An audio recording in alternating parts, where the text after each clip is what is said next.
For the GST పోర్టల్లో generate చేస్తాము. ఎందుకంటే ఫర్ ద ఎవిడెన్స్, మనకు ఒక ప్రూఫ్ ఉండాలి కదా, ఈ గుడ్స్ ఇక్కడ నుంచి ఆ చోటుకు వెళ్తుంది. So evidence for the movement of the goods, it is the evidence for the movement of goods. So దాంట్లో ఒక యూనిక్ రెఫరెన్స్ నంబర్ వస్తుంది. సో మన చెప్పండి సార్.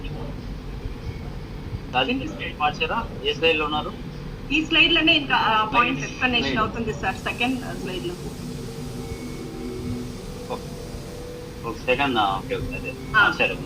చెప్పండి.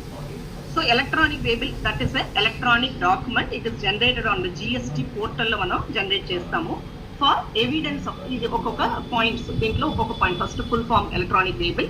So electronic document generated on the GST portal. ఎందుకంటే for evidence, మనకి ఏదంటే ఒక ప్రూఫ్ ఉండాలి. బై రైటింగ్ లో ఉంటేనే మనకి ఏదైనా, ఇప్పుడు మనం ఏ పని చేస్తే కూడా దానికి ప్రూఫ్ ఉండాలి కదా, అలాగే ట్రాన్స్పోర్ట్ అవుతుంది అన్నట్టుగా ఒక ప్రూఫ్ ఉండాలి, ఎవిడెన్స్ ఆఫ్ ద